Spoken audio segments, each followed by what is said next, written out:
Hello, everyone. Welcome back to the Fox and the Clown podcast. Yeah, we don't know who the fox or the clown is. Yeah, the viewers decide. Yeah, the viewers get to decide who it is, but I'm Yoshi. And I'm Don V. It's Don V, yeah. So, today on the podcast, we're thinking of just discussing maybe daily events that have happened over the last school year, maybe big milestones, or just things that we want to talk about that might be, noteworthy or funny, I guess. And we don't really have a plan going in. I haven't thought about any stories, or I haven't thought about really anything to talk about. Yeah, so. This is like free form. Just shit coming out. But you recently graduated. I did, yeah. I graduated. I finally got my bachelor's degree in aerospace engineering, which is exciting. How many years were you there? 4 years. 4 years? It took me 4 years. But I also got a physics minor. Oh, okay. So it's kind of like I came in with a lot of additional credits from high school, and then I just spent those credits. Instead of being able to take it easy, which probably would have been better, I just decided to pick up a physics minor because I like physics.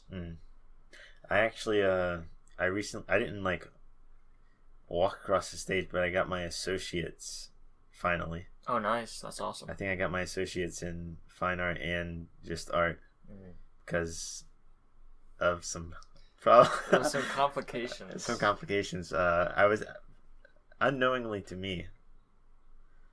I was in the associates in art program when I had been thinking that I was in the associate in fine arts, and so I decided, well, I might as well.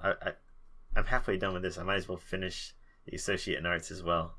Yeah, they don't have guidance counselors over there that you could talk to. I don't trust the school system. Oh, really? You should talk to one of those guidance counselors. They probably could have gotten you right. I know they do a lot of, we're kind of required to talk to the guidance counselor at least for the first couple semesters at state. Just because if we didn't, I think everyone would be confused and everyone would kind of be scrambling around. Honestly. Yeah, man, I probably should have talked to someone. Well, dude, honestly, without talking to the guidance counselors, I probably would have been. Well, I took a class I didn't need to take, and I got a B in it, which I guess for reference, it's probably good to put it into context, but a B brings down my GPA by quite a bit. So I guess a B is a 3.0, and my GPA, it's nothing crazy or anything, but I have like a 3.7. So a 3 is pretty, that's kind of down from a 3.7 if on the scale of things. So wait, you went from a 3.7 to a 3? No, but in this single class, I got a 3.7 overall. Okay. But in the single class, and I've gotten B's before. My lowest grade I've gotten is a B minus, and I've gotten a couple of those B minuses in classes. Like we had one class, Aero 2, which is supersonic aerodynamics. That class destroyed me. I straight up got a 28 on the first exam, but he ended up curving the class, so I got a B minus. But dude, that Aero 2 class, I know everyone's gotten fucked in that class. Well, thing is, I've talked to the counselor a couple times, but whenever I went, I just left with more questions. The counselor, well, maybe they were an actual, maybe they weren't a school counselor, maybe they were like an actual counselor for life, so they just kept asking you more questions. But I went like twice, and then I never went again. And maybe if I had, like pushed a little further, like the hardest class that I had to take there was this class called quantitative literacy, and I'm not good with math, and I don't think fine arts students necessarily take math classes if they don't, like, if they're not already required to. I don't think I was required to.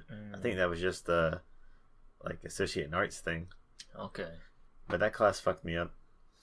Yeah, dude. Yeah, I mean, I doubt you'll have to take another math class, but if you do, you gotta hit your boy up. Was okay at math, I would say. Okay. Yeah, I'm pretty okay at math. But yeah, dude. So I guess that happened, that whole graduation thing. Yeah. And that was pretty exciting for me. And everyone there was really happy at the graduation ceremony. I think people were just glad to be done because we all had pretty rough semesters that last. Was Nick there? Nick actually graduated early. He graduated in the fall semester, after the fall semester, instead of the spring semester. So he was just at state doing research. That he was getting paid to do research that entire semester. Do research. Yeah, a lot of you get these undergraduate researchers, and it's a job, right? So, what was he researching? Some chemistry stuff. I don't know the exact thing. I never really grilled him on it, just because I probably wouldn't understand. So basically, he's just a scientist. Oh yeah, he was basically doing work I think that a master's student or a grad student would be doing there. So yeah, he's just a researcher, basically just a scientist. Okay. And he does chemistry stuff. So that's so weird. Yeah. Well, I've basically been an undergraduate researcher too, because I've been putting in hours in the lab. I just don't get paid because they can't afford to pay me. But I got into it because I needed the experience for grad school because I really had no research experience. So I just got led down this kind of rabbit hole, and next thing you know, I'm knee deep in this research, which is really cool. But yeah, not getting paid, unfortunately. I don't mind not getting paid. It would have been nice to get paid because I was super poor. I was so poor, dude. I was so poor. Were you poor? Oh, I was incredibly poor. I literally, any given week, I probably had like $50 at most. Mizuki just, whenever Mizuki, like, says anything about you going out and do something, he always says that you're too frugal. Well, that's because I'm fucking poor. Because, dude, I mean, I was spending days out there. There was a whole week I had to get by on $3 because I had $3 in my account. And $3 in a week.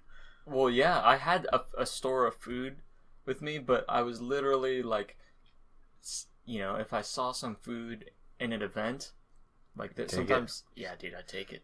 I take it. I take it because there's one thing on the lawn. We have this thing called the Oval, which is all the engineering buildings are organized in an ovular shape, and there's a big lawn in the middle, and it's kind of a pretty area. And they set up events here all the time, and they had one event for computer science students that was a pizza party, and they had Bojangles there too. So getting off the bus, I was like, well, dang, maybe I'm a computer scientist now. And so there you go, get you that slice of pizza, get you that heaty slice of pizza, and you're good to go. And there's a couple things like that, but a lot of times, I was just living off of rice that my mom gave me in a big bag, which is, you can cook rice, and that's a lot of sustenance. That's carbs. How big of a bag? The viewers won't be able to see, but it's about this big. I'm holding up a size that's probably about maybe 2.5 feet high and maybe 1.5 feet wide. Like a small child. Yeah, like a small child could fit in that bag. And I had that big bag of rice, so I was just eating basically rice every day. I couldn't afford cereal because I eat too much cereal in the morning. I only have one bowl, and it's a big bowl, and I can't just fill that thing up halfway. Plus, I also had to balance this. You put milk in it? I did. Okay. And I had to balance this with going to the gym too. So it's like you can't make gains when you're eating this cheap. But what I would do is I would buy canned beans, canned tuna, eggs, because eggs are pretty cheap, and spinach if I could afford it. But I stopped being able to afford spinach. Yeah, because spinach is kind of expensive. But I basically just ate that all the fucking time. Just made omelets, just had tuna. I probably have a ton of mercury in my body now of all that fucking tuna that I've been eating. You've been living the primitive lifestyle. Yeah, dude, I've basically just been eating the diet of a cat for the past couple weeks. You should publish like your diet. Just call it the frugal caveman diet. The frugal yeah, dude. Well, I could probably do a blog on it. Maybe some people would be interested in that. But yeah, man, I was eating basically just that, and sometimes I would go out to eat if my buddies were going out to eat, but that would depend on my situation. Sometimes I'd be able to get stuff, sometimes I wouldn't be able to. But a big help for me was my buddy Dan, who has a job, Daniel Craig, and he's my gym buddy. And sometimes after the gym, he would pay for my dinner if we went out somewhere to eat. So, you know, it's kind of like mooching off of others, mooching off just random events, and just me eating canned food and rice. But it was tough. I don't know how. How did we get on this subject? Because I was going somewhere with this, but I forgot. Something about you being too frugal. Yeah, I guess I was really poor, and I was too poor to even. So, like I said, I graduated with like a 3.7, and I don't know exactly what honor that. I think that's magna cum laude or something. I don't really get into all that crazy stuff. I have no idea what that is. Yeah, it's basically just like an honor system. I think they have cum laude for people who had pretty good grades, magna cum laude for people who were a little above that, and then summa cum laude for like the top of the tippy top people. Yeah. And it's organized by like 3.5 to 3.75 to 4.0 basically. Do you pay to get into that? Well, you don't pay to get in. You just are, but you do have to pay a little extra, I think, to get the honors. I forget what they call it. That kind of sash type thing that goes around. And at the time, I actually remember having to check my bank account, and I had $30. And I think this sash was about $26, $27 on top of the cap and gown, so I could have bought it, but I had a cell phone payment coming up, which, you know, that's why I had $30 in my account, because my cell phone payment per month is $30, plus a little extra for tax. So I just knew I couldn't get it, and, you know, yeah, I just didn't do it. But really, you know, I don't get too deep into that kind of like I don't really care too much, but I know that, you know, it's a big deal. It's like what you work all university for. Yeah. But they, you know, when you walk across the stage, they still call you out as what your honors is. So even if you don't have it, you know, if you're at the graduation, people typically know what you graduated with, and it's in a little pamphlet that they give you. So I wasn't too torn up about it, but there's a lot of little things like that. And I think the big thing that set me back financially, by the way, I guess this is a financial podcast now, but the big thing that set me back financially is two things. One, I began the semester, so I had to drive back from Thanksgiving break, which was the first semester, but I got a speeding ticket, and I had to. That's how my semester started, with me having to spend like $200. Dude, I actually hired a lawyer because it was 26 over, and 25 over is like the maximum that you'll get fucked up. Like 25 over 25 is like you have a chance of getting your license revoked. 25 miles over the speed limit? Over the speed limit. What the fuck? Where were you? I was 26. Well, I was in a zone because I was on Highway 70 driving back. Okay. And there's a lot of places where when you drive into like a small town, you're driving through a town, it changes from 70 to 55. Yeah. And I was trying to shoot for, I typically try to shoot for 10, a little under 10 over. And so I was going, the dude told me I was going 81. I thought I was going 79. But anyway, I was going 79 in a place where it changed from 70 to 55. Okay. So that 81 to 55, boy, that's a big thing. That's 26 over. So I didn't want to chance anything, and I didn't want to get points on my insurance.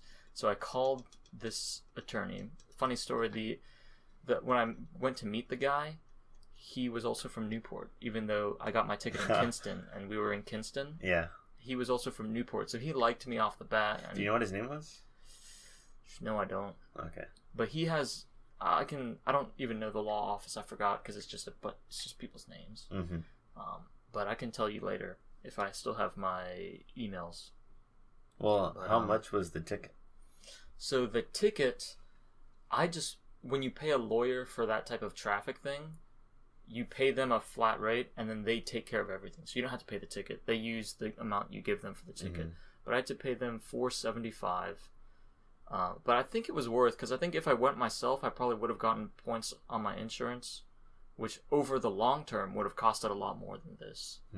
I know my insurance right now is pretty cheap, because one, I'm under my parents, and two, I haven't had any incidents up until this point. So he was great. He, through his lawyer shenanigans, I think he told me he used like I forget what it's called, but it was like basically like a faulty equipment claim. And he was saying that like it was a combination of the zone switching and some type of equipment thing. Yeah. So I wouldn't have fucking done that. I would have just said, dude, I'm just a college kid, like cut me some slack basically if I showed up in court. But he knew what he was doing, and he got me to 9 over from 26. And when you're 9 over, you don't even get a point on your insurance. So basically you don't get a point, but you get a little like ding on your DMV thing. So the insurance company doesn't see it, but you get that little ding. So if you get another, if something else happens, then you get kind of you get double fucked.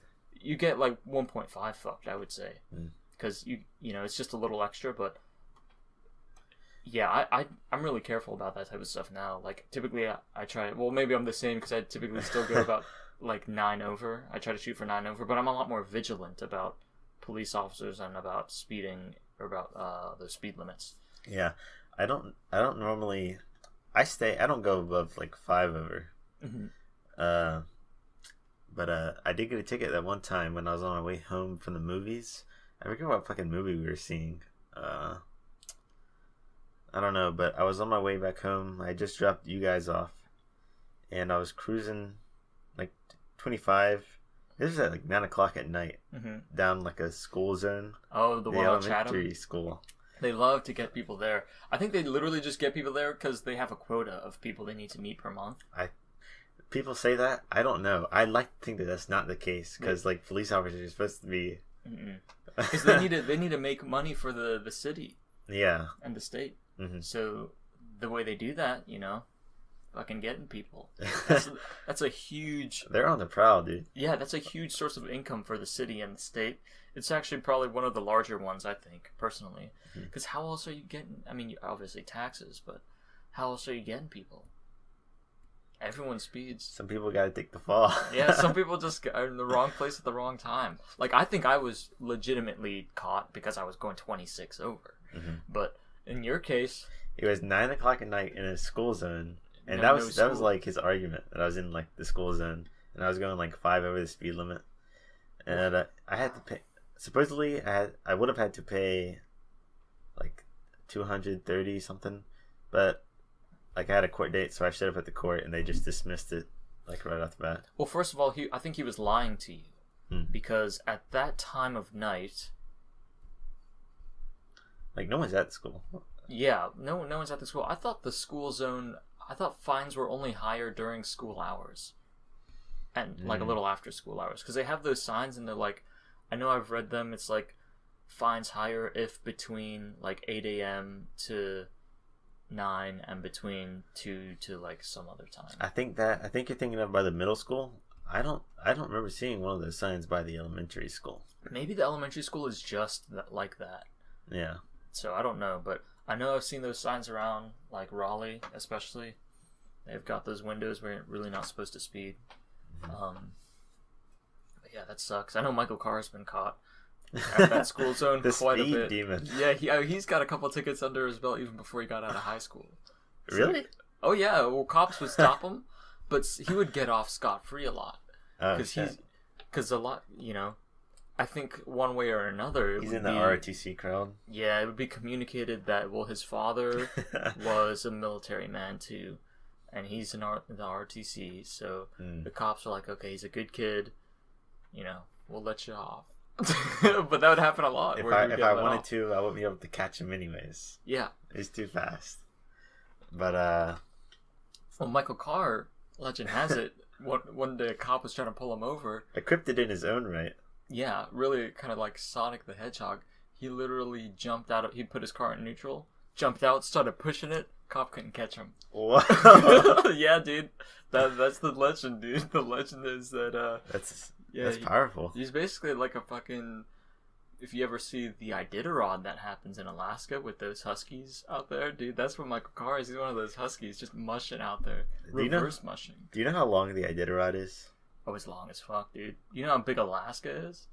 Dude, those dogs are out there. It's a multiple day race. Yeah, I was just thinking about that.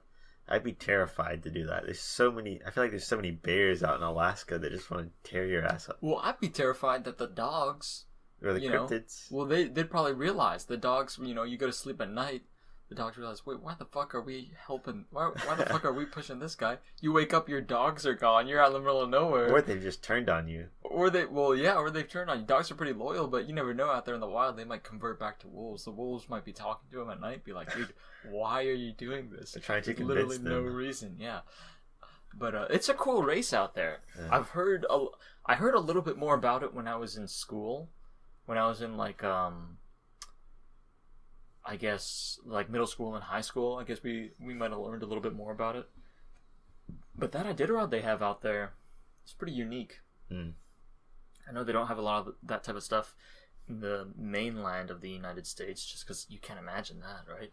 Like, imagine fucking across multiple states, because that's how big Alaska is. You just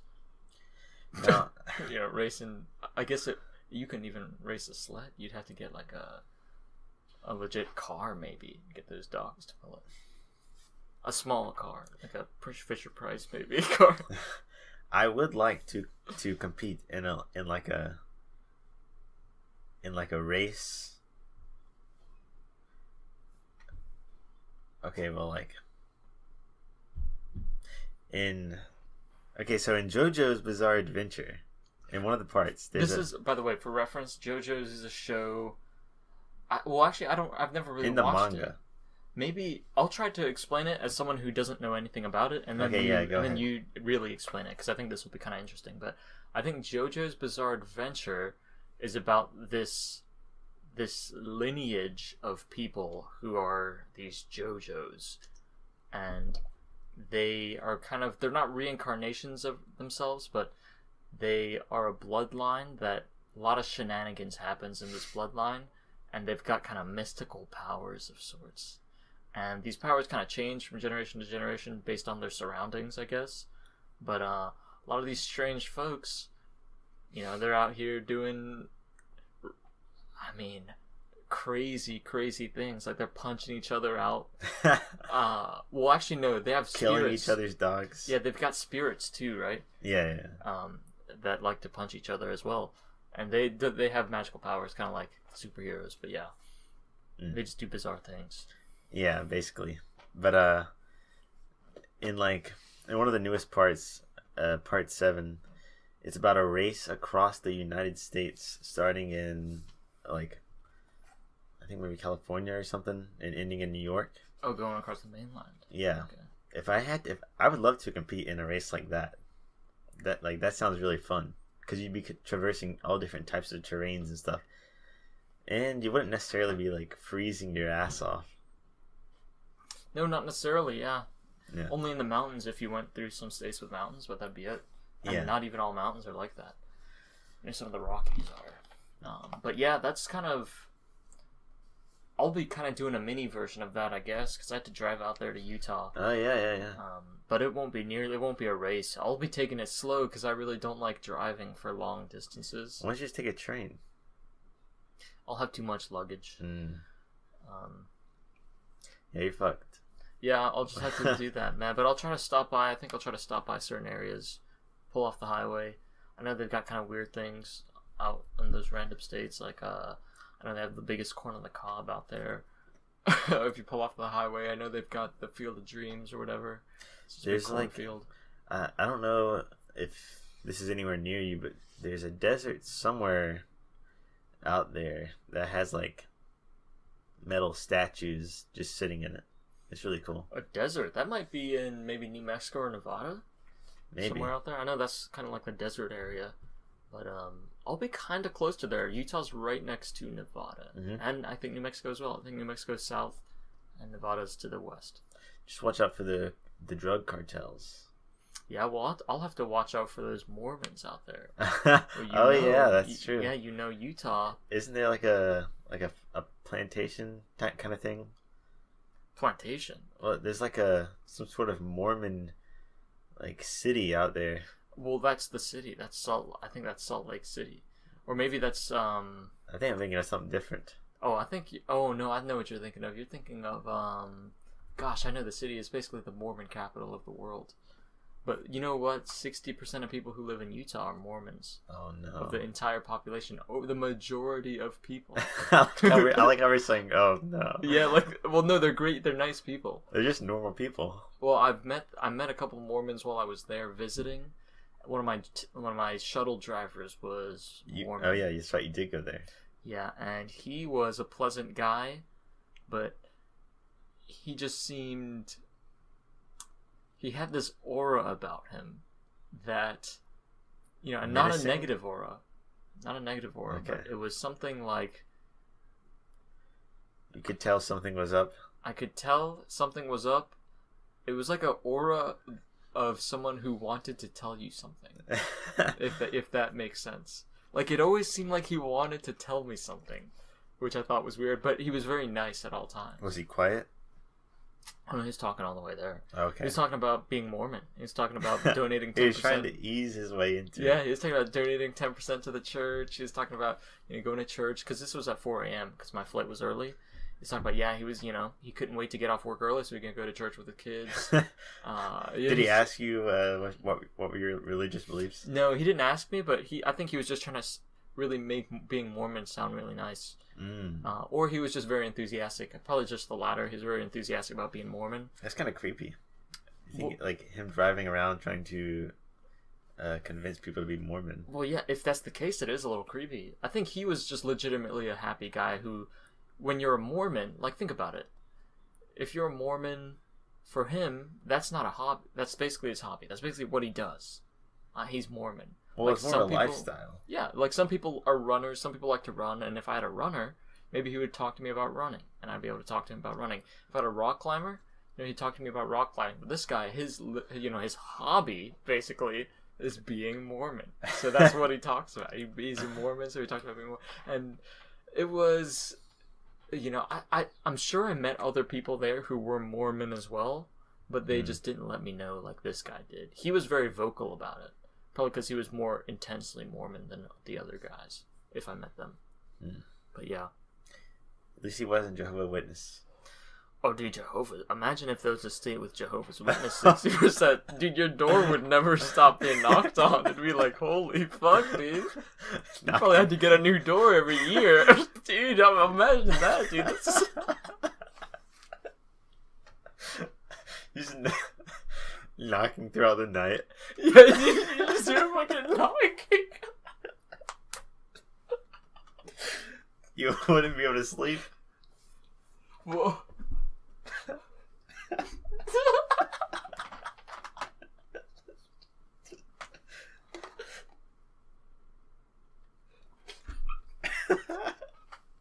Dude, I'm actually like really full right now. So, because I just ate dinner, right? I just ate dinner. So yeah. When you laugh a lot when you're full, you're kind of scared.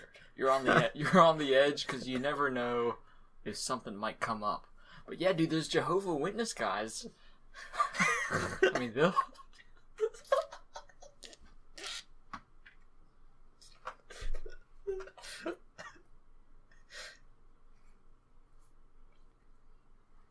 They're just eager. Dude, I'm actually, yeah, I'm very fucking worried if we keep talking about this. I mean, the bathroom is right there. You Yeah, have but this shit or what? no, I just have to. I feel like if I laugh too much, I might have to throw up. So talking about these Jehovah's Witnesses, I'm worried that I might fucking throw up out here. But these guys, I used to know a couple of Jehovah's Witness dudes. I won't say who because I know a lot of podcast listeners might know this guy, and I don't know if he's still Jehovah's Witness. and I don't know if he would want us to know that he was Jehovah's Witness. But we both know him, and he's a nice guy, but, you know, I don't even know what Jehovah's Witness people do. What's his name? Well, I can't tell on the podcast, because Is he someone that, like, we definitely know? Oh, yeah, we used to go to school with him. Is it Trey Gurley? No. Is he Jehovah's Witness, though? I don't know, but I saw him at China Garden the other day. He was, like, standing behind me in line, and I turned around. I was like, oh, jeez. Dude, that dude Trey Gurley is like a demon of sorts. He'll crawl up behind you. You don't even know what's gonna happen. But yeah, like, I'm trying to think about these Jehovah's Witness, and if there's a state full of them, what state would it be? Would it be like fucking Delaware or something? Rhode Island. You'd have to kind of quarantine them, I think. It's probably Maryland. Maryland. Yeah, maybe. Sounds like a Jehovah's Witness state. But really, that's the only thing I really know them for, is just knocking on fucking heaven's door. Yeah. Really, just knocking away. Maybe we should be more educated on these Jehovah's Witness guys. Yeah, they probably hate us now. Yeah, if they listen to the podcast, they probably hate us. I mean, we laughed a lot, but we're not laughing at you. Yeah. We're more laughing at the fact that you guys love knocking on people's doors, and just knocking away. I mean, dude, I feel like that may be part of the religion. Like, maybe that religion started when doors were kind of invented. Oh, They're shit. like, well, we gotta knock on something. How old is that religion? Well, Jehovah's Witness. So, Jehovah is another word for God, is that true? Maybe?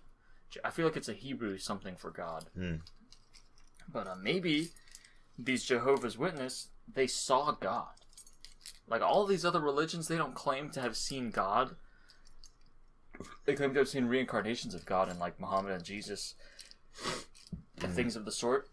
But maybe these guys actually saw the dude. I saw God once in a dream when I was little. What did he look like? He looked like that motherfucker from Dragon Tales.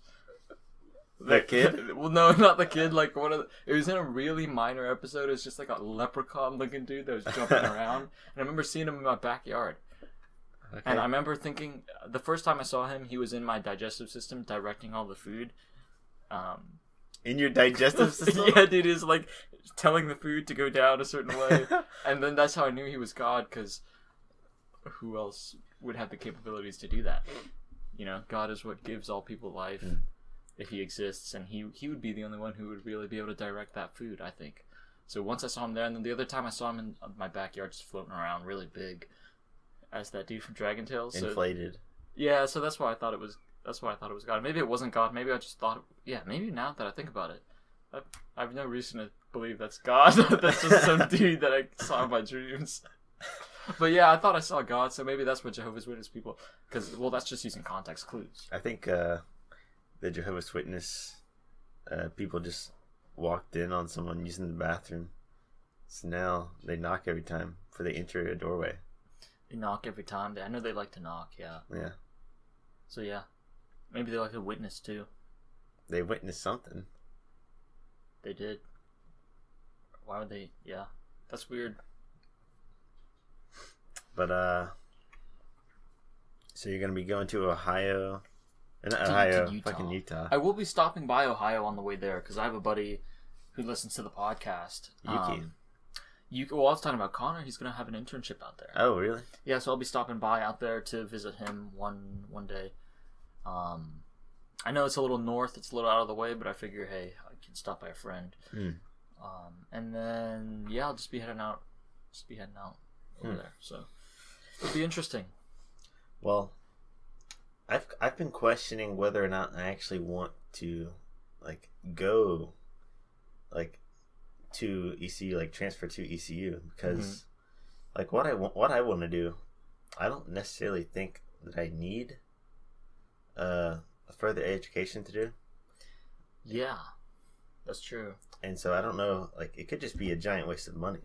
Well, to give you guys context, Don V wants to make a career as an independent artist, or someone who does work for, I don't know, just well, what I really want to do is make like graphic novels. But I would also be interested in. I'm also interested in like graphic design stuff.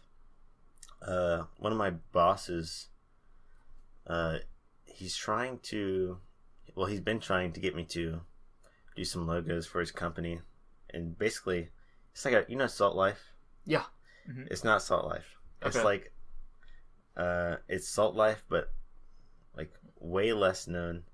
And so essentially, what he's trying to do is get me to draw pictures of fish, and maybe design him a logo. And I've been thinking about doing that recently, but Yeah. I just don't know if I need to go. I don't know if I need to further my education to do what I want to do. I don't.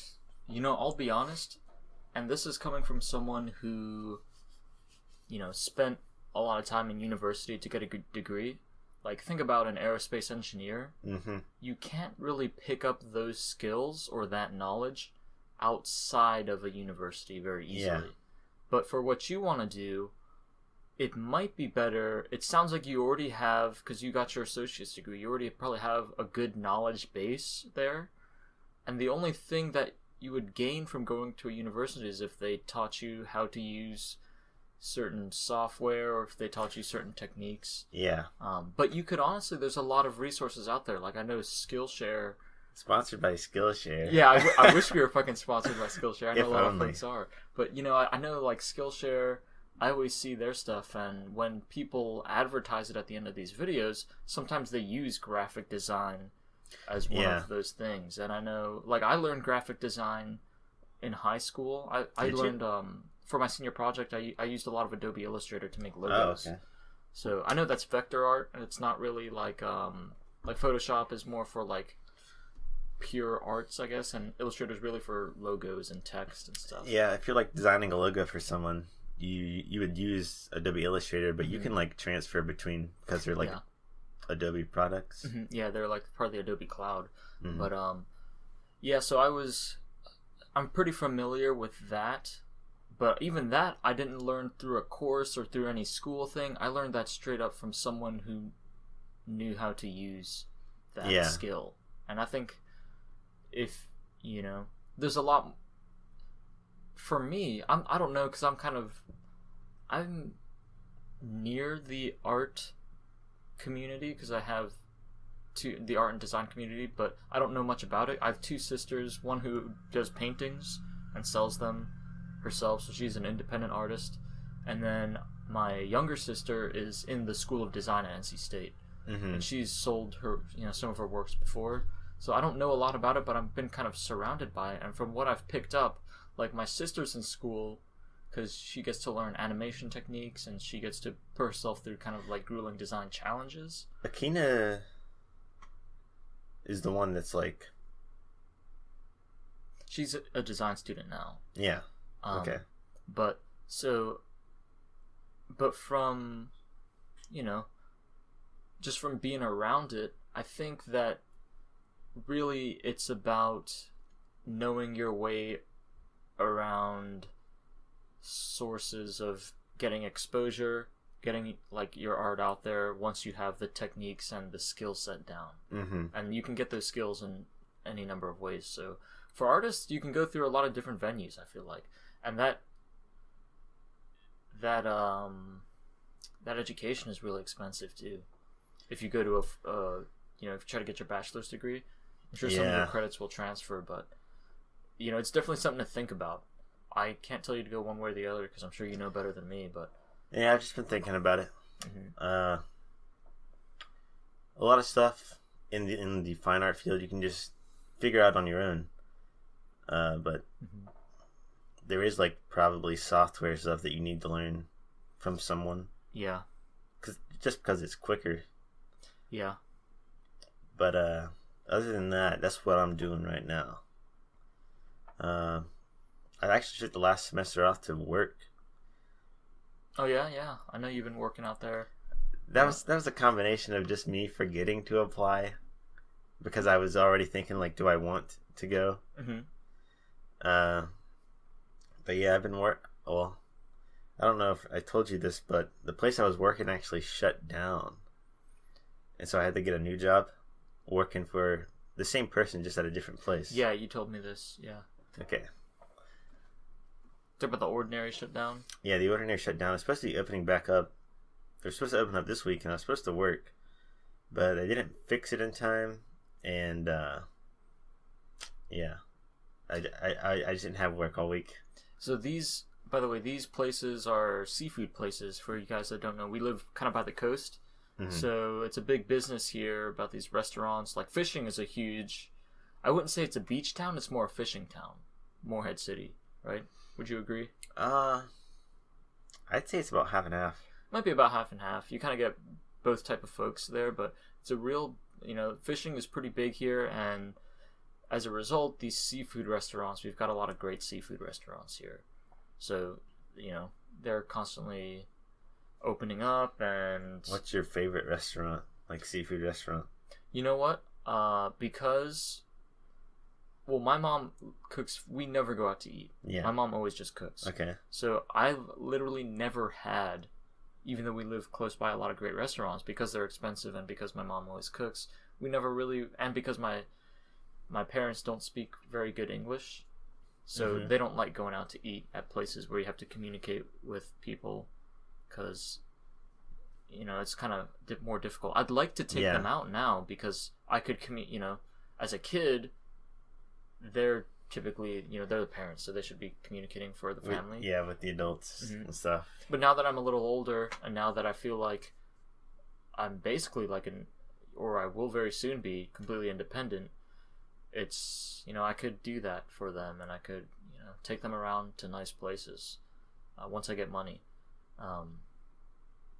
But yeah, so we don't really go out. I've never really gone out to eat at a nice seafood place around here. I know they have good places. I haven't willingly gone out either. But one of the pros to working at a restaurant is that you often get to eat the food, and the food at the Ordinary was fucking amazing. Oh yeah, better than the Duck, would you say? I never had food other than the fries at the Duck. Yeah, at the Duck, sometimes when I'd work a late night and they'd get an order wrong, or some picky customer wouldn't eat any other food, I got Mama. They never ate the fucking food. Oh, they never eat the fucking food, and those trash bags got so heavy, dude. Carrying those Why trash do people bags, go there? It's like they think the food is nasty. But I think there are people who can spend money and just want to taste a little bit, or just they wanted to try something, and then they were just like, nah. I want to try the lettuce that comes with this fish or something. Yeah, and so, so Mama would store it, and when I say Mama, she was one of our dishwashers. She's a great lady, but she would store a little bit in a to-go container under the sink. Down there, and then she would give it to me as I went. And we would always, you're not supposed to do that, but I'd always go through that kitchen door and not the front, so they never really saw. So sometimes I got a little bit of food, but it was never really the seafood, because seafood kind of goes bad. It was more like, it was like a seafood Mexican fusion restaurant, because we had empanadas and we had fish tacos and we had like nachos, right? Well, fish tacos is like a thing. It's a thing, but we had a lot of other cuisine there that was kind of a weird variety of food. Yeah, because I know we had steak. We had like fried or grilled fish. I would say it's like a southern seafood / Mexican fusion. Yeah, that's fine. But yeah, so I only really had the Mexican fusion stuff because that stuff didn't really go bad, right? So I would take home. Sometimes we had pizza from the kids that I would take home. I know sometimes we had burgers that I would take home. Sometimes I didn't get any fucking food from there. All I got was the fucking French fries. Dude, you had to go to Mama and you had to tell her, like, God damn. Well, and I only did it a couple times. I probably did it less than 10 times, but still 10 times pretty good. But at a certain point, when I would bring something in, Mama would point at it and look at me, and then I'd be like, yeah, like, save that shit. And so they would save that. So we kind of had a system going there. That's crazy. Yeah, man. But I typically only had, I didn't have too much. But dude, one time I got a full Philly cheesesteak. Oh, shit. Dude, a full fucking sandwich. I don't know what that person was thinking, not eating that. But it was great. Yeah, they had good food. Maybe they do it for us. Maybe. They're like, you know, when some people go to the gas station and they just leave a little bit of gas in there for the next person? It's like that. It's like, I know those boys back there. But dude, those bags when we threw out those, it'd be the worst when you got a couple guys who would get like a bisque or a soup and just... Also, sometimes people threw broken glass in there. Oh yeah, and you'd cut that yourself. Was just shit. Dude, we were like Santa's shitty helpers out there, lugging those trash bags around, and you know, black uniforms. Yeah, black uniforms, and you'd have to go. You had to climb a mountain of trash. Oh yeah. If you slipped and hit your knee on the trash dumpster thing, you're fucked. So yeah, it was literally like.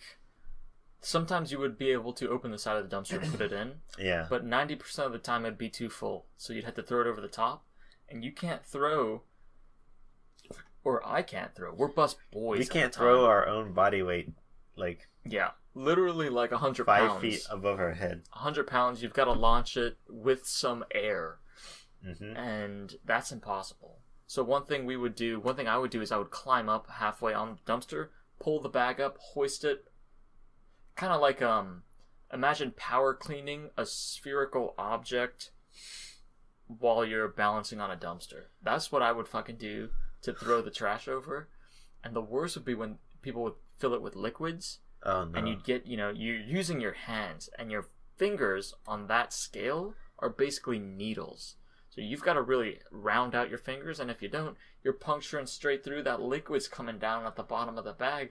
And you're getting slimed. It's like the fucking... Nick Choice Awards. Yeah, the Nickelodeon Choice Awards. Or like Ghostbusters out there. You just got fucking slimed, you come back, and then act like nothing happened. Yeah, worst case scenario, your fucking hand gets serrated by glass that was just thrown in there. Yeah, dude, I got a couple cuts every now and then from those beer bottles and those glasses that got broken. I feel like the dumpster people didn't even check our bins. They came by like... Once a week. We needed way more than once a week out there. Dude, it we was need rough. like 3 times a week. Yeah.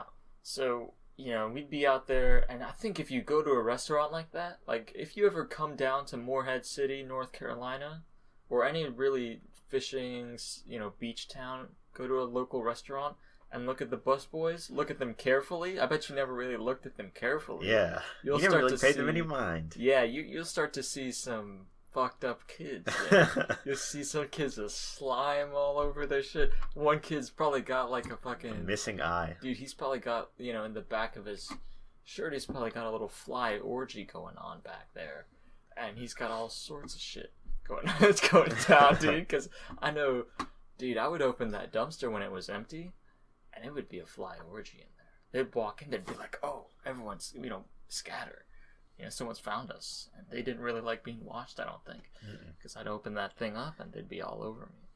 The one good thing about working there was the dock outside. Oh yeah, we had that dock outside that was nice. You had like a little like area in the back that we could hide. Mm-hmm. When it wasn't too busy, in the afternoons. That's the place you go. Yeah, you could go out there. There was a dock where people could moor their boats, and then get really drunk. And eat a little bit of food, then head back out there on the water on those boats. I was just talking about like as busboys, you get back into that little area where you kept the bus bins outside. That little corner down there, dude. Yeah. You get down in there in that little corner. There. Yeah, I know some people would hide there. Some people would hide in the freezer back there. We had that refrigerated box. I hide there, and then you know, sometimes I'm just like, you know, I let someone else do the work. Yeah, there was. You know, I tried to be a pretty diligent worker.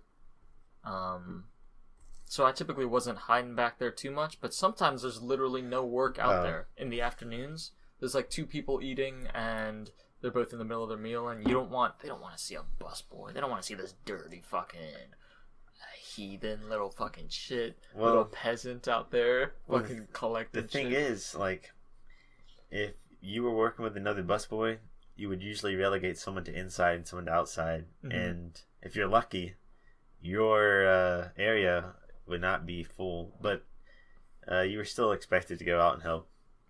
Yeah, that was a big thing. So sometimes you'd be out there and there would just, Yeah, I would say It's like very teamwork oriented. dude, on those busy nights, if you knew it was going to be a busy night like Memorial Day weekend, Yeah. you would have to literally once before rush time started be like, okay, you guys got tables 1 through 10. You guys got tables, 11 through 18, and then you've got the back. And then everyone has to go.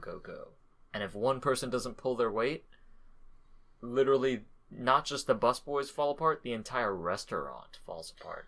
Because motherfuckers are like, dude, where are the dishes? You're like, dude, where are my tables? Yeah, where are my tables? Dude, where are my shit? Everyone's basically so stressed that they're just looking for someone else to blame for other stuff that's going on. And the thing is, it all comes back down to clearing those tables to get new folks in, right? Eventually, everyone will turn and shit on the busboys. Yeah, because it's like, the dishwashers are looking at and the managers are looking at the servers, and then the servers are looking at the busboys. The good thing about dishwashing, because that's what I've been doing, is that you don't really have that much responsibility, because usually, if it's not too busy, if it's not like a shit storm, you have a reserve of plates and stuff, so there's not a whole lot of responsibility on you. It must be kind of nice. It's nice. It's just like, if you're not fast enough, dishes start piling up, because tables would get up, and then they'll like, there's like a weird psychological thing where if a table gets up, another table will get up, and it just kind of snowballs sometimes. It goes in waves, like a sine wave. Yeah. Or a cosine wave, I guess, if its base is at 0. But yeah, if you let it pile up, it's not that fun. But dishwashing, I think overall is pretty chill. Yeah. It's just a lot more chill. Yeah. While I liked working there for that summer, I could never do it again. Never again. Yeah, looking back on it, it was way too much like stress to put myself under, and it was way too much like disrespect, really. For not disrespect, like I never got the feeling that I got the feeling that most people kind of liked me there because I was a hard worker. I think that's just a ruse. But yeah, I think under the surface, everyone kind of, no matter what you do, doesn't really like the busboys. Under the surface, the only reason they like you is because you're clearing their tables, and you're helping them get tips. Yeah, it's literally like, they like you until shit hits the fan, and then they're like, "Fuck you." Yeah, basically, which I didn't like. I didn't like that. So, yeah. Well, I mean, we've kind of gone on a tangent here about working at the Duck, but to get ourselves back on track, we talked a lot about stuff that's happened this semester. What happened, if you can remember, back to last semester in the fall? Was there anything big that happened to you? Big that happened to me. The only thing that I can think of is I just finished my classes. Nice, yeah. Was it difficult? Was it like a big grind to get through?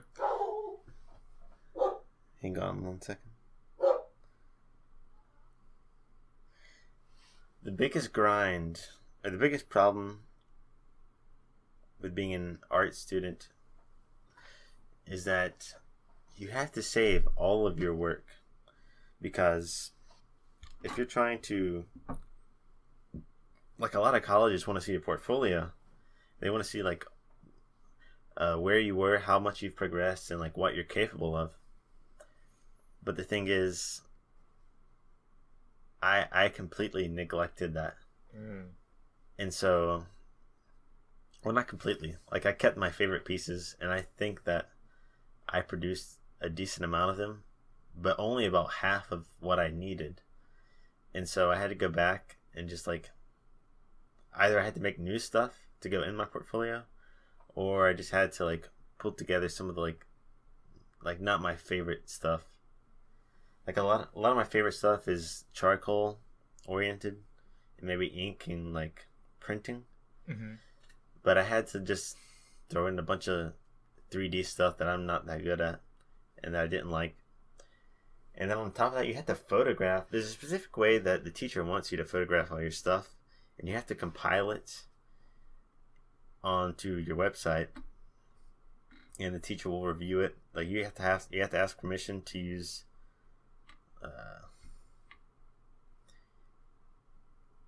Okay, well, I kind of need to take a step back because when you're photographing your work, it has to be a specific resolution, and it has the appropriate lighting. And if it doesn't have that, your teacher will make you retake all of your photographs. And I didn't know that. I just wanted to hurry up and take my photographs of my work and just get it over with and upload it. And I uploaded it all to the website. And then my teacher went and looked at my website, and I had to redo it all again. Dang, okay. So yeah, but portfolio, that was portfolio, by the way. Portfolio is probably the hardest of the art classes for me because I didn't take good care of my drawings from previous classes. That's a good lesson though. Like I bet you're pretty good about keeping your work like in places that you know it is and then documenting it now, right? Or at least have it in mind. I have my favorites. I have like all my best stuff hidden away. Mm-hmm. But stuff that I don't necessarily care about is just kind of in the trunk of my car. Gotcha. My favorite stuff is actually just underneath my bed because I don't think anything's gonna mess with it down there. No, probably not. But yeah, I used to keep all my stuff in the trunk of my car, and then when I went to go take it off to take photographs, that shit was bent, warped, and yeah, from moisture maybe. Not necessarily moisture, but there was other shit in the trunk, and whenever I would slam on brake, it would just get thrown all around and it fucked everything up. Yeah, man. Like, I mean, that could be a big thing. I know. Yeah, like documentation. There's this one class, so senior design, first semester and second semester, we have a logbook where we're supposed to document everything we do. Mm-hmm. But first semester, I literally documented like 2 things and then didn't do anything for the rest of didn't document everything for the rest of the semester. So the day before the notebooks were due, I just made up shit. And I got an A on that notebook, actually, which is weird, because I only had 17 entries. Yeah, I had to make up shit, like, for my drawings, too. I had to, like, we're supposed to have specific dates to, like, show, like, this was done at a certain time. Mm-hmm. I just made up dates. Yeah. That's what I ended up doing. And the second semester, I was way better at it. Mm-hmm. I actually documented over half the semester, and then I kind of fell off during the last month because it got so busy. But I'm a big fan of record keeping and documentation, as weird as that sounds, because I like just having everything on hand. I know I have all my notebooks from every class that I've taken, I have in a box. So if I ever need to pull it out to refresh my knowledge on it, boom, I've got it right there. And so I kind of like that. And with art, I guess it's a lot harder because it takes up a lot more physical space, I would think, than just these little notebooks. Well, when you're drawing something, drawing is inherently like note taking, because like if I'm trying to draw someone, I'm like constantly taking notes of like where stuff is, like physical features on their body and stuff like that. Mm-hmm. So I don't know if I would necessarily agree. I feel like it might be easier because if you just have a notebook or like a giant sketch pad, like for me, I think it would be easier to keep stuff in there as like just drawings. Yeah, maybe so. Yeah, I didn't think about it that way, but yeah, that's. Well, think about it. Yeah, maybe you should just be fucking more organized. Yeah, I think so. But yeah, so that's kind of cool. I guess first semester for me, I'm trying to think. Dude, first semester I had a lot of credit hours. I think I had something like 18 credit hours, and it was a very turmoil-filled semester. If you have too many credit hours, you'll get fucked up. Yeah, you'll definitely get fucked up. I was fucked up. And I was fucked up on multiple levels. Just like, fucking school was messing with me, and then I just had a bunch of shit on the side that was fucked up with me. Because at that time I was the ticket, and I was applying for grad schools at the time. So I was really trying to get my stuff up, and I had just gotten into this research position. So a lot of things going on that just piled on top of each other, you know, between school life, research, social life, and like professional stuff. And that became a lot more manageable in second semester, and I started to see the fruits of my labor a little bit in second semester. Like I started hearing back from these grad schools and getting flown out to visit places. So it was a lot of reaffirmation, but that first semester was tough. It was tough. And I think to cope with it, I did a lot of weird stuff. I did a lot more drinking. So I started drinking a lot. The alcoholic. Yeah, well, that's why I stopped drinking. I haven't drank in probably about 3 months now. Like sat down and had a whole drink, or had a night of drinking. Maybe I had a drink, but that one drink was a drink that someone had bought for me that I told them I didn't want, but they insisted because they wanted to show gratitude. So I'm not going to turn that down. But it was one thing where I noticed kind of it becoming maybe a little dangerous. Maybe something I didn't want to be part of my life. And so I stopped, and I had met someone also who she had gone sober, and she'd been sober for like not 3 years. I think she'd been sober for a full year at the time. Someone going to school? Someone at school, yeah. Had been sober for 3 years? Sober for 1 year. I misspoke. But they were sober for... That's crazy. Yeah, well, this person's a little older too. Oh, okay. She was 22. Not a little. She was just 1 year older than me. But yeah, so she had some issues, and so I may be just saying too much, but that really helped motivate me and really helped put things into perspective of, should I be doing this? If, I maybe I can if I do it responsibly, but I saw that line kind of being crossed maybe a little too much, and it was really messing with my head. Sometimes you just have to stop it completely. Yeah, I just stepped away. To regain control.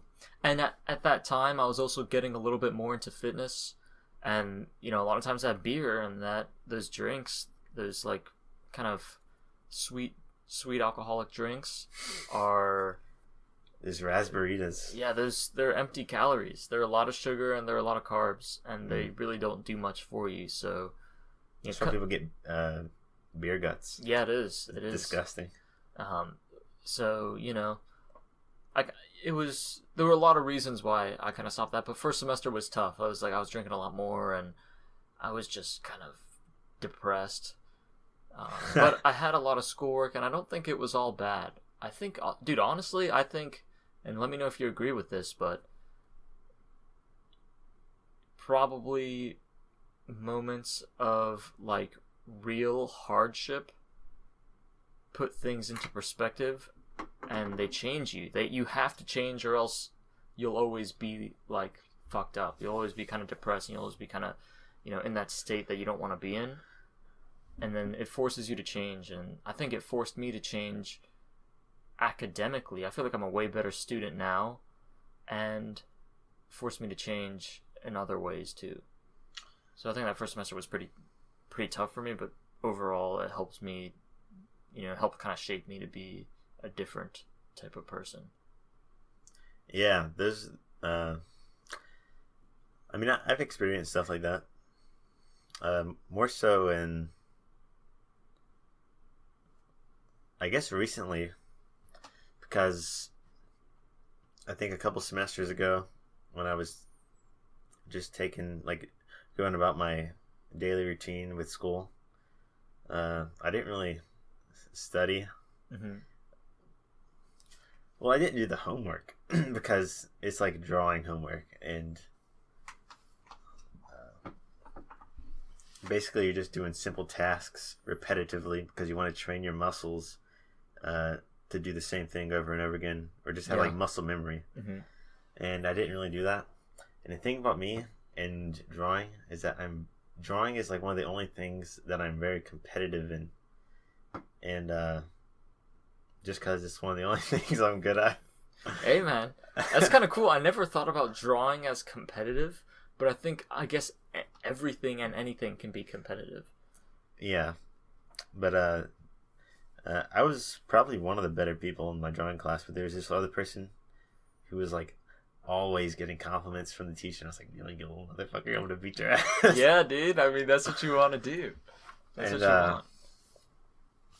And so for the final project of that class, we were tasked we had to draw a self-portrait, but it could be anything. And so I drew basically the movie poster for Conan the Barbarian, and then I just drew my face over his body. And I made sure to draw Arnold Schwarzenegger's body as detailed as possible. And I spent like at least 12 hours on that drawing, maybe more. I didn't sleep the night before, simply because I needed to get it done. Yeah. And I think it was the best one in class. But your teacher didn't? No, I think he did too. Oh, okay. Nice. But the other person was pretty good. I just think mine was like more clever. Well, what did they do? They just did a typical self-portrait. Oh, okay. It was still really good. This one guy, probably the worst in class, but I like him. This is my buddy Jerome. He's like this big guy. He did his, and he already has sort of a Shrek-esque head. Oh no, I can see where this is going. But he had in the picture. He just added those fucking alien protrusions. No, all right, so what he did, he had a picture from where he went to some place, and he had a Shrek toboggan on. Oh, interesting. But the thing is, he drew in a way where you couldn't tell if it was part of his head or not. Oh, so this was a fail. So it looked like just like Shrek. Dude, what if he just came in with an awesome drawing of Shrek? And you're just like, what the fuck, dude? The thing is, like, he didn't draw his shoulders or anything. It was just his head. Oh, just the floating head? And it was like sitting in the middle of this black circle in the center of the page. So it was very strange. It was like surreal in a way. Dude, surreal. That dude was fucking Salvador Dali out there. Yeah. Trying to do some strange stuff. Yeah, man. That's pretty interesting. But, yeah, I worked really hard on that drawing. And I knew if I, like building up to that, if I hadn't have done the homework assignments that I needed to do, I probably wouldn't have been able to do it as well as I did. Yeah. You know, I was into art and drawing for a while, and I always kind of wanted to be good at that type of stuff, because I knew I had... Your sisters are good. My sisters are great, and I always have had kind of a creative, or I think, this might not be really true, but I feel like I've always had kind of a creative mind, and this sort of manifests itself in these ideas that I have for videos that I always send to Don V, and, you know, the gears are turning in there, basically, and I've always kind of wanted to apply that to art, but and my family is very artistic, and I think that's part of what discouraged me, is because I never really put that much time into it, so I can't say that I'm just not as good as art. I don't think that's how it works. I think you have to practice a lot to be good at art. It's just another skill, right? And it's like people who, sure, there are some people who are able to translate their mind onto paper or onto some type of medium a lot better, but I kind of wanted to be good at art, and I think seeing my family members be so good at art and then seeing the stuff I would do, I just kind of got discouraged, and I wouldn't want to do it in a weird way. But I do like designing stuff. I do, and I think that helps me in engineering, like the design part of it, because even though it's not really artistic, it is, like, functionality wise kind of like an art. So I kind of wanted to get back into it. I kind of wanted to draw some stuff again, see if I can whip out the old fucking pencil and go back at it. Well, the way I got inspired was because my father showing me old Godzilla movies, and so what I would do is just draw Godzilla fighting different monsters like over and over again. Maybe a little autistically. Dude, Don V beat autism. He's Did one I? of the few. Well, apparently from your fucking Godzilla days. But yeah, that's what got me. I just drew like endless amounts of Godzilla fanfics, which is not something that I'm proud of. Well, that probably gave you a little bit of that muscle memory you're talking about, and give you a little bit of, like, just the subconscious, like, developing that skill. Well, I started out by drawing basically square 2D Godzillas, and eventually they started like gaining rounder shapes. Square 2D Godzilla. That's hard to imagine. Yeah. They started to look more organic as time went on, and eventually I would just... These were still 2D, and eventually I would just like transition, I guess. I don't know what sparked the transition though. I guess because I got tired of drawing 2D. Dude, it's like it's kind of like when those first animals in the water started coming onto land. I got tired of swimming. Yeah, they got tired of swimming. That's it. Just figured out this whole new land up here. Got a whole bunch of stuff on here. So yeah, that's pretty cool. It's pretty cool, I think. What was this podcast about again? We're doing a year retrospective. We really only talked about a couple things throughout the year. I guess we could end it off with just one. We each could do one more thing. One's kind of a more specific thing that happened to us during the year. If you can think of one off the top of your head. A specific thing. This year, I ain't got shit. You just got shit. I ain't got shit. Oh, you ain't got shit.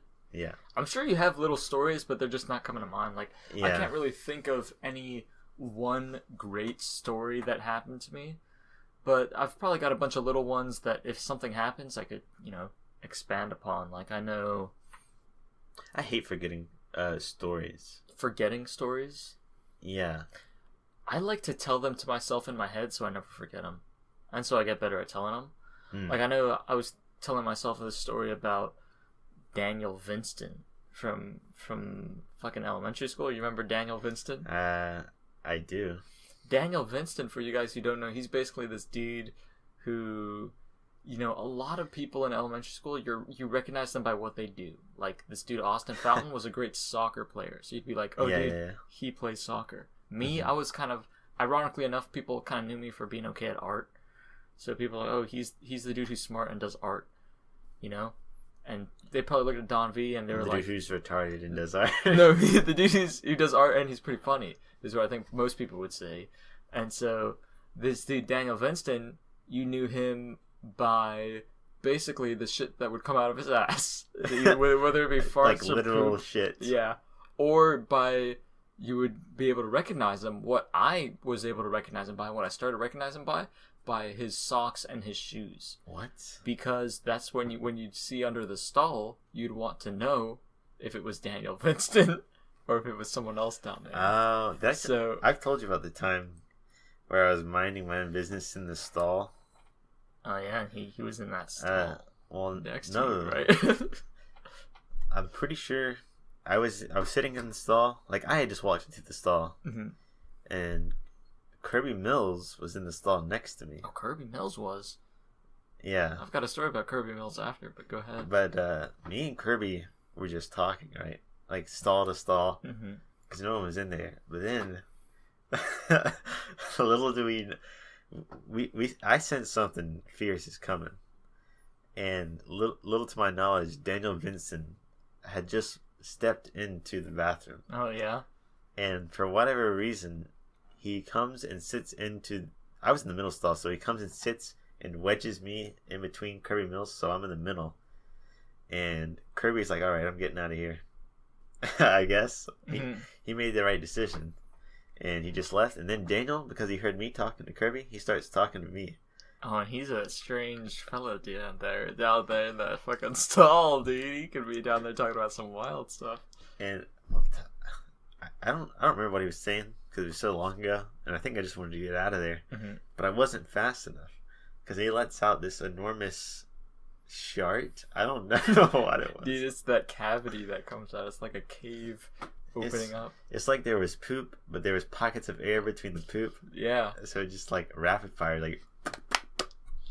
Dude, he's out there with that horse type stuff. And he just exploded the entire bathroom. Well, you know, that dude, yeah, we would get to the point where we would recognize him when he got new shoes. And whenever he got new shoes, it was a big deal because you'd be like, okay, you gotta remember those types of shoes so you can check on him in the stall, see if he's there. The entire school would take note. They would take note, and it'd be a big deal. It'd be like if someone came to school with like a weird shirt on, you'd be like, dude, look at that shirt. It's got like a lady on it. It's like the hedgehog seeing his own shadow. Yeah, and so it'd be like, dude, look at Daniel Vincent. He's got new shoes. Make sure you remember that. But you'd know him even if he wasn't in your class. Like, classes are a big deal in elementary school. You really don't delve too much outside of your class. Mm-hmm. But you would know a couple people outside your class, and one of the dudes you would know would be Daniel Vincent, because you'd see him down there, and you'd be like, okay, there's that boy Daniel Vincent, man. And he was a great guy. He was a genuine guy. He just had that one thing. He just had that one thing that really was really questionable. There was one time where he was sitting in someone's chair. Oh, dude, yeah, man. They told him to move, but he wouldn't. And then, randomly he got up. And so the person was like, I'm going to get your ass. And then when he went to go sit down, they pulled the chair out. And he fell back and hit his head on a desk. And then he, let out this loud shriek, like, start crying, dude. Yeah, this dude sounded like literally like you wouldn't be able to tell it from a machine or not. It was like a drone, basically. He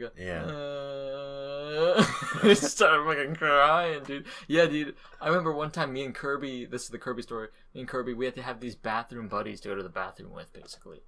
And I remember Kirby was my bathroom buddy for a while. And we walked in, and we were both pissing. And I looked under the stall. I saw those shoes. That no one likes to see under the stall, man. And what happened was, we were both pissing. We were just both pissing quietly. Maybe we were talking to each other. I don't remember. But we just hear this kind of roar. And it was a roar that did not come out of his mouth. I will say that. It came out of some other orifice. And then after the roar, me and Kirby just look at each other. And then we hear... like this dude fucking laughing in the stall, and like fucking Sands. Yeah, dude, and it was just fucking. We both got the hell out of there. We were both pissing, so we just got out. But I know Daniel. I think he's a genuine guy. I think he's a great guy. Not because we're kind of talking about him. I don't know him anymore. He could have changed. Yeah, I don't know him actually. I don't know him very well anymore. But I remember one time on the playground. This was like a week, where during this week it was. This one dude, Kareem, fucking proclaimed... Great guy. Yeah, he proclaimed to the entire playground to get your corn dogs. So everyone loved corn dogs, especially in the cafeteria. When they had corn dogs, everyone would get the corn dogs. So they went up to the top of the playground. And they hear, get your corn dogs, get your free corn dogs. They go up there, Kareem turns them around and knees them right in the asshole. And that was a corn dog. And so for a whole week, we all corn dogged each other. It was like a celebration. No, it was like it was a festival, but it was like Lord of the Flies out there. Yeah. There's no civilization of any kind. We just had to watch our backs as gangs of kids. We formed subgroups, and people would corn dog each other. It was like a war zone. It was literally like society had collapsed from just this one dude saying get your free corn dogs. And it would be outside of the playground too. It'd be in the halls you'd have to watch out. In the bathroom. Didn't do anything? Oh, in the bathroom, pissing. That's the worst. Like get your free corn dogs. You get that corn dog while you're out there letting out your urine. And the teachers, they didn't do anything until about a week later. Yeah. Speaking of pissing, I don't remember the guy's name. But there was just one guy who was in my class. Which year? This was back, all the way back in, 3rd grade. Okay. And so he probably didn't really know any better because he was a young kid, kind of. But because, back in 3rd grade, all the class goes to the bathroom at the same time. And I don't know if any of the kids really like thought this was an issue or as much of an issue as I did. But this kid, he would go there and he'd pull his pants all the way down to the ground. Oh yeah, there's always that one dude and he doesn't know. He would lift his shirt up and then he would just like pee straight into the urinal. And I remember saying like, I don't know if I wanted to get near this guy. Dude, this guy's dangerous. He's got like an aura about him. He's more powerful than all of us. He's got no fear. Yeah, dude. Well, there'd be those kids. Yeah, those kids that would pull their pants all the way down. It's like they wanted to get as naked as possible without taking off any of their clothes. Yeah. So, very strange. Yeah. I remember there wasn't a guy like that when I came to NC in my class, but there was a dude like that in New Jersey that I had. When did you come to NC? I came on the year of 3rd grade. Okay. So I spent 2nd grade in New Jersey, so a little younger. But I know one time, I remember I pissed my pants in the 1st grade. And I just didn't tell anyone. And then no one bugged me about it. And I think everyone knew probably, now looking back on it. Everyone knew that I'd pissed my pants, but I just didn't tell anybody about that I'd pissed my pants. I think about shit like that all the time. Yeah, but like, things that you thought you were awesome when you were a kid. Well, no, like knew. Things that like I tried to hide, but then like when I think back, it's like, oh, there's obvious. Oh yeah, I mean, you can tell when someone pisses their pants. They've got a fucking piss thing on their pants. Got piss all over, dude. I remember thinking I was scot free. I was like, dude, no one noticed. Of course, people noticed. Of course, people noticed I was pissing my pants down. Yeah, and I was pissing my pants down there. I remember one kid shit his pants in class. I shit my pants once. Dude, we had a bathroom in the classroom in New Jersey. Literally in the classroom. Dude, those are the worst ones. Oh no, that bathroom was awesome. No. Back there, it was awesome. Let me tell you why those are the worst bathrooms. Well, let me tell you about this kid who shit their pants first. Okay. So this kid shit his pants, and a fart is it's just digestive gases expelling themselves, right? It does smell kind of bad, but it's not like poop. It's like poop's little cousin. Dude, when you get that poop, you know somehow. I don't know what distinguishes them, but it's just a little more moist in the air. You start feeling it's in the air. And I just felt that in the air. And I was looking around to my buddies. I was looking side to side. I'm going to this side being like, dude, do you smell that? And then look at me and be like, dude, something is fucking up here. And we looked around. Sure enough, this dude, everyone's looking around except for this one dude. He's taking his test, or not his test because it's 2nd grade, but he's doing like his fucking times tables probably really diligently. And then we look at him, and the teacher's like, does anyone need to use the bathroom?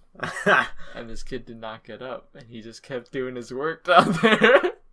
And we kind of look around, and we're like, dude, this is starting to smell really bad. None the wiser. Yeah, and so we had to get him kind of evacuated.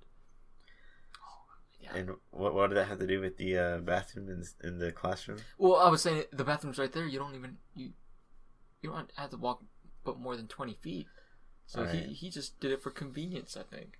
He just thought he was so focused, he just let it out right then and there instead of just taking the time. Well, back when I was in kindergarten, we had a bathroom in the classroom. And on accident, I think I sharded myself with diarrhea. Oh, no. And so I panic ran to the bathroom in the classroom.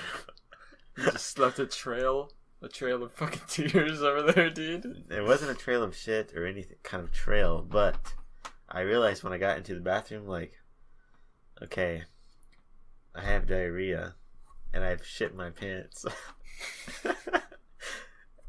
And now the only way out of this is to come out of the bathroom and tell the teacher that I've shit my pants. Yeah, that's in front of the whole class, because they're gonna smell it. Mm-hmm. They're gonna know it's me. So I might as well own up to it and get a new pair of pants. And so I sat in there for a good 30 minutes. Teacher was asking me what's wrong, and eventually I had to tell the entire class I shit my pants. Why the entire class? Why can't you just go up to the teacher? Because I was in the bathroom. Oh. Well, wouldn't she just be able to hear and not everyone else?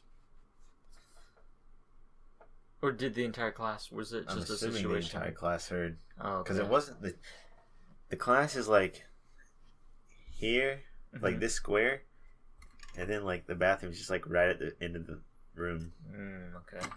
So, luckily it was in kindergarten. Nobody remembers anything from like that time. Yeah, I don't really remember much from kindergarten. I remember, like, dude. Actually, it was first grade. Oh, first grade? Well, then I remember stuff in first grade. I remember my teacher was Miss Washington up there. Yeah, I remember. I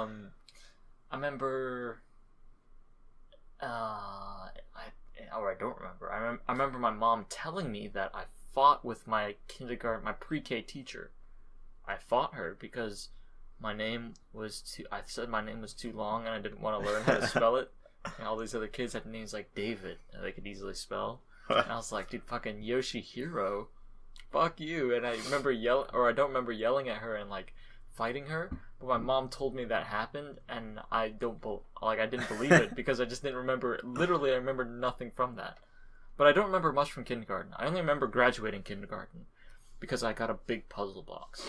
And so that was kind of cool. But yeah.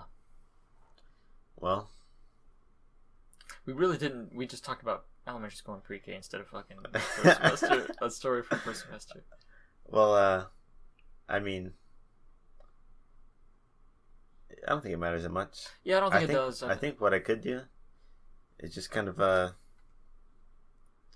separate the podcast into mini podcasts about like the topics that we talked about.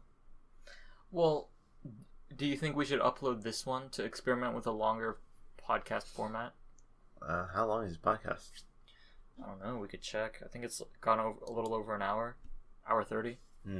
So I think if you want, you could probably chop it up into 2. But let's try to leave this one long to see what people think, if they like the longer ones or if they like those 30-minute podcasts. Because, like, sure, the 30, and this is something you guys can give us feedback on, either through text, because I know probably no outsiders are watching this, or through the comments on YouTube. But when I listen to a podcast, I kind of like it when it's in that hour 30 to 2 hour mark, because I can have it on while I'm doing work and I can enjoy it in that context. Yeah. But those 30-minute ones are kind of like nice little tidbits. They're like lunch things that you listen to when you eat. Yeah, they're like little snacks that you can have and little things to do while you're taking breaks. Yeah. So, yeah, let us know what you like better, because I know a lot of people have different preferences when it comes to these types of things. But yeah, I don't care. Less work for me. Yeah, I say I just cut out the random crap and then upload it in bulk, I guess. Do you want to have that outro? Do you want to include the intro and outro music again?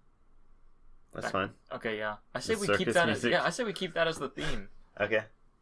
I think that's all I really had to say. All right. I don't have any more stuff to say. Yeah, man. Thanks for listening to the podcast. Thanks for listening, and have yourselves a damn good one.